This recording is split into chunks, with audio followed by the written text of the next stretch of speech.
The world of Final Fantasy is teeming with unforgettable personalities, and it's not uncommon for players to favour characters outside of the hero within this series. Balthier in Final Fantasy XII, Auron in 10, or everyone's favourite one-winged angel Sephiroth from 7 are just a few examples, so it came as a mild shock when Noctis, the protagonist of Final Fantasy XV, was the one who left a lasting impression on me.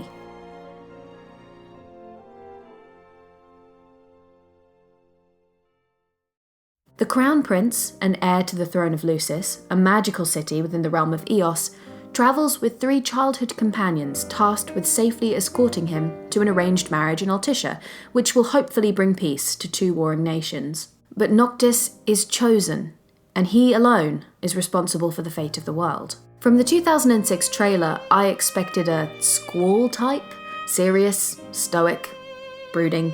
What I got was a surprisingly solid character arc and an emotional journey that was anything but dull. Dozens of hours in Final Fantasy XV are spent painstakingly growing the young prince into the true king he must become.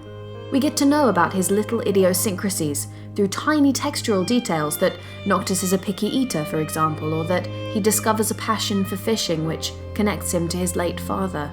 On a much deeper level, we come to understand his aloof nature and how he views himself in relation to others, and this is where it gets really interesting.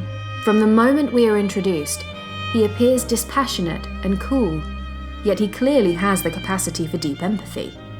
A trait he's obviously had little chance to grow, having been raised in relative isolation and through great tragedy, but improves over the course of the game, thanks in large part to his friends. Though his princedom is a defining characteristic on paper, Noctis doesn't fill the bossy, princely archetype.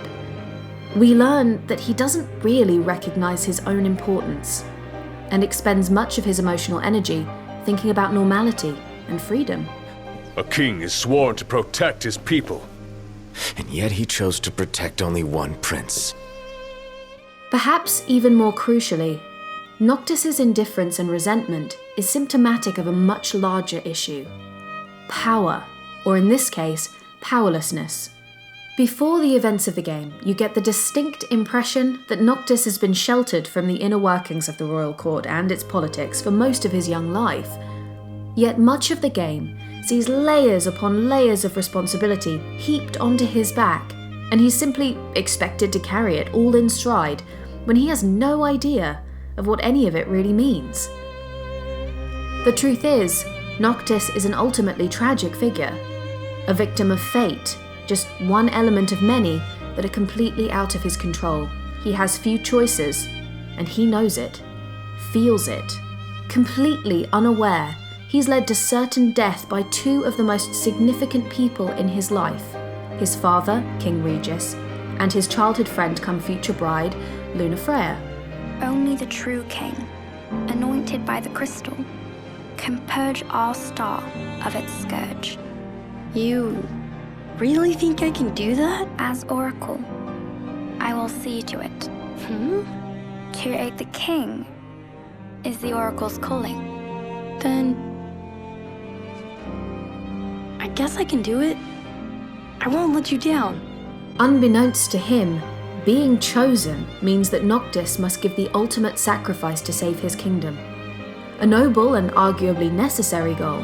But whereas the people of importance around him, like Luna Freya, have greater knowledge and the time to make peace with their individual purpose, the truth of Noctis's fate is cruelly hidden from him, robbing him of any chance at inner understanding. Almost everything the young prince thinks he's doing is, in reality, a ruse of some kind or other. The wedding, it's not really a romance, but an inevitable alliance.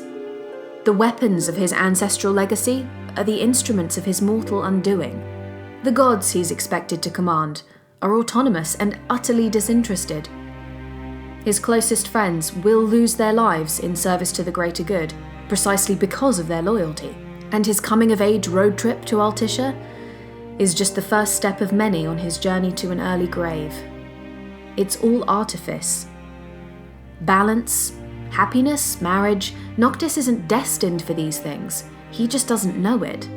Worse still, he's been made to believe the opposite is true. Because of this, the game takes on entirely new significance, and scenes adopt brand new meaning when playing it through again. Take the scene where Noctis is leaving his kingdom at the start of the game, for example, or Lunafreya's goodbye. In the first cinematic, what feels like an awkward send-off from a king to his disillusioned son, on second viewing becomes a sorrowful farewell, in which the king is desperately trying to impart his love and wisdom, warning his son of what truly lies ahead, without revealing the painful truth that we find out by the end. Once you set forth, you cannot turn back. You think I would? The scene in which Luna bids Noctis farewell, a moment between two would-be lovers on the surface, transforms instead into a bittersweet passing of the torch born from failure. A teacher to her student. You are the one, Noctis. The stars shine for you now. That which is yours by right shall be restored to you.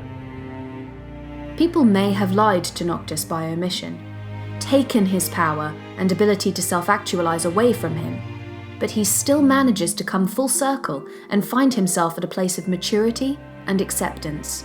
Once he enters the crystal and is finally confronted with the truth, Noctis emerges 10 years later, full-grown and at full strength, looking much more like his father King Regis than even he might have anticipated. Unlike the boy I talked about at the beginning of this video, as an adult, Noctis is no longer resentful and frustrated with his lot in life, no longer wishing for something else. He's seen the world and therefore understands his place within it. More importantly, he's taken control of his existence, made a choice. As his father advises his son before the departure, the prince learns to walk tall, with purpose and understanding, like a true king. Noctis was right about one thing, however. He was dealt a terrible hand. Nevertheless, he chooses to do the right thing. Much like he has throughout the game, he accepts that sacrifices had to be made throughout his life and strides onwards with a newfound confidence. And, as it was intended, the choice he has to make costs him his life. As he falls to his knees after defeating Arden, his face looks oddly youthful, much more like the boy we grew to know. His expression's not one of pain, but restfulness and peace. It's a moving, heartbreaking moment, and one that's fleeting, like Noctis's journey and that of his friends in the grand scheme of things. The sun rises again for the first time in 10 years, and the star is free of the scourge. Noctis and the player by proxy is then treated to one final fantasy, a glimpse of what might have been had the prince not been doomed to walk a path predestined. One final chance at making his father proud, at love and happiness, and above all, peace.